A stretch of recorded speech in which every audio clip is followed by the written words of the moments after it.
Je vous remercie, Monsieur le Président de la JUCAF, Mesdames, Messieurs les Présidents et membres des hautes cours ici représentés. Je vais dire qu'en 10 minutes, il sera difficile de faire un exposé exhaustif de toute l'actualité jurisprudentielle en matière de propriété intellectuelle, raison pour laquelle j'ai porté mon choix sur un arrêt et un seul, mais un arrêt qui pourrait présenter un intérêt pour l'ensemble des juridictions de la JUCAF.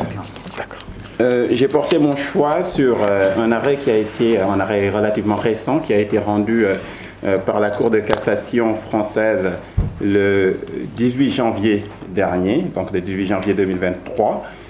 L'arrêt en question s'intéresse à l'application de l'article 5, paragraphe 2 de la Convention de Berne sur la protection des œuvres littéraires et artistiques.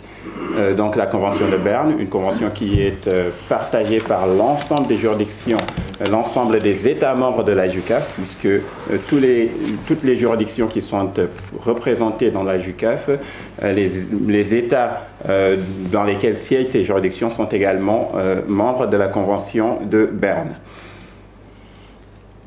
L'arrêt en question est rendu en matière de droit d'auteur, bien évidemment, et il faut préciser que le droit international privé du droit d'auteur procède essentiellement d'une construction prétorienne. On n'a pas de règle de conflit général en matière de droit d'auteur. Et c'est sur la base de l'article 5, paragraphe 2 de la Convention de Berne que cette discipline, le droit international privé du droit d'auteur, a été progressivement bâtie par la jurisprudence.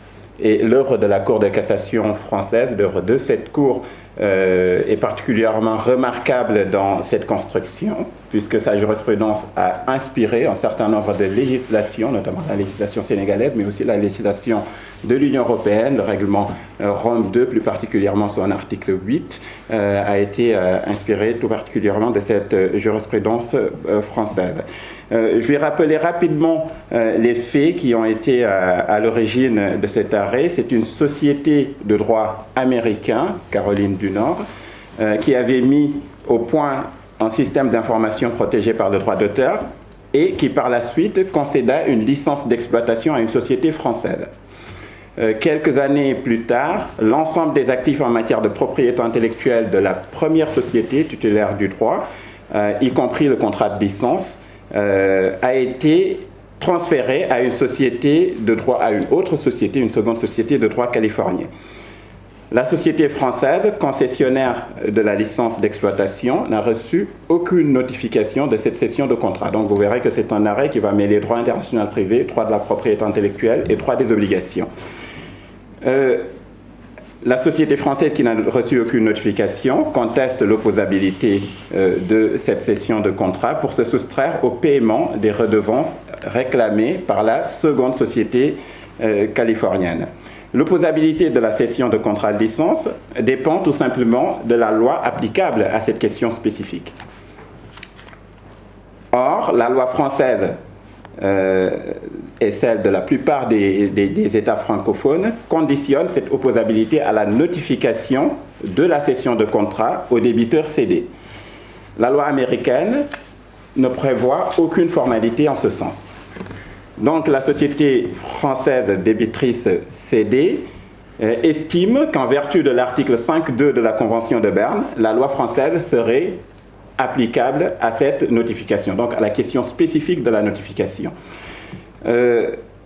Cela nous conduit à un problème central qui était celle de savoir si le domaine de la règle de conflit prévue à l'article 5.2, donc une règle de conflit qui est partagée par l'ensemble des États membres de la JICA, si le domaine de cette règle de conflit s'étend à la question spécifique de la notification de la cession du contrat de licence.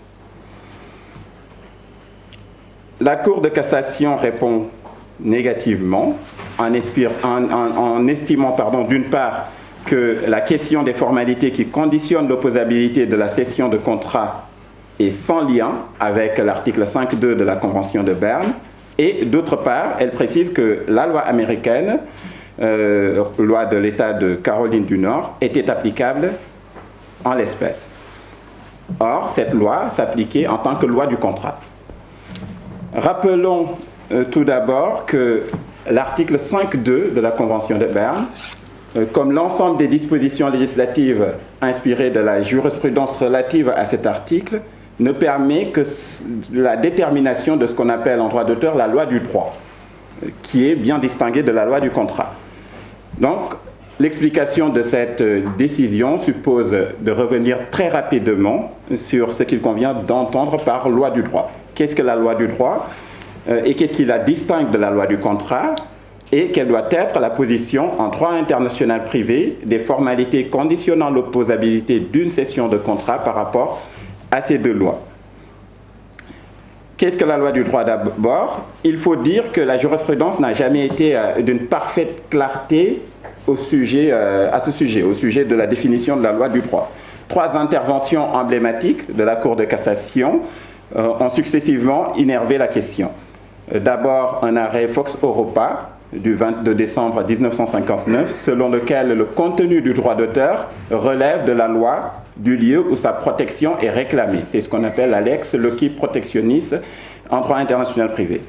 Un deuxième arrêt du 28 mai 1991, c'était l'arrêt Houston de la Cour de cassation française, encore une fois, considérait que les règles françaises relatives au droit moral du droit d'auteur sont applicables, sont d'application internationalement impérative. Donc ce sont des lois de police. Ce n'est qu'en 2013 que la Cour de cassation se réfère textuellement à l'article 5.2, même si les 2 premiers arrêts faisaient des références médiates à cette disposition. Ce n'est qu'en 2013 que la Cour de cassation décide de se référer textuellement à l'article 5.2 de la Convention de Berne pour justifier sa règle de conflit. Donc par 3 arrêts rendus le même jour avec le même attendu de principe, la Cour de cassation soumet clairement la détermination de l'existence et de l'étendue du droit d'auteur, ainsi que sa titularité initiale à la loi du lieu où la protection est demandée, qui est déterminée par l'article 5.2 de la Convention de Berne. Une fois que l'existence de la protection est déterminée, son étendue et sa titularité initiale, le titulaire a la possibilité maintenant d'exploiter son droit, le droit d'auteur, par diverses voies contractuelles. À cet égard, en prenant en compte le domaine précédemment présenté, précédemment défini, l'on saura alors que les conditions d'exploitation postérieure du droit d'auteur, la titularité initiale relève de la lex loci protectionis, donc de la loi du lieu de protection, mais l'exploitation postérieure relève tout simplement de la loi du contrat. Donc, loi du contrat, c'est essentiellement la loi d'autonomie, mais aussi la loi telle que déterminée, si on se réfère à la législation française qui est influencée par la législation européenne, ce sera le règlement, Rome 1, qui serait applicable à ces questions. Donc, des lois différentes peuvent être applicables à ces 2 catégories de questions. Cette distinction, loi du droit, loi du contrat, que l'on pourrait qualifier d'ailleurs de moderne en droit international privé, puisqu'avant on avait la distinction existence-exercice, aujourd'hui c'est la distinction loi du droit, loi du contrat qui présente une plus grande clarté, même si elle n'est pas totalement claire, il faut le dire. Et c'est tout le problème qui se pose avec l'arrêt que j'ai choisi de présenter. La véritable question qui est soumise à la Cour de cassation était en réalité relativement difficile à repérer. Cette question consiste à déterminer quelle loi serait applicable aux formalités qui conditionnent l'opposabilité de la cession du contrat. Est-ce la loi du droit ou la loi du contrat? La Cour de cassation opta pour le second volet de l'alternative. Elle soumet donc ces formalités à la loi du contrat. Mais soumettre les formalités relatives à la cession du contrat à la loi du contrat reste une option qui est discutable dans une certaine mesure et qui met en évidence les insuffisances de l'alternative loi du droit, loi du contrat, qui est appliquée un peu partout dans les juridictions des États membres de la JUCAF. Et c'est sur ce point que je vais clore mon propos. En effet, il est certain que les formalités qui ne relèvent pas ne relèvent pas tout simplement de la loi du droit, puisqu'elles sont postérieures et extérieures à l'existence même du droit. Ces mêmes formalités, on peut douter qu'elles relèvent de la loi du contrat en tant que telle.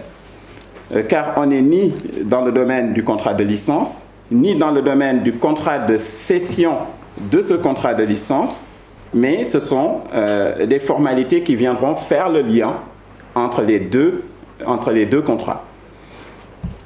Il s'agit tout simplement de la formalité de notification au débiteur cédé qui lui permet d'être informé de la cession du contrat dans lequel il est parti. Donc la dichotomie loi du droit, loi du contrat qui semble avoir guidé la décision de la Cour de cassation mérite, à mon avis, d'être affinée afin de prendre en compte certaines questions, telles que la question des formalités d'information. C'est l'une des propositions que je présente dans mon travail de thèse qui sera bientôt disponible dans les éditions Marais Martin grâce à l'appui de la GCAF. Je vous remercie.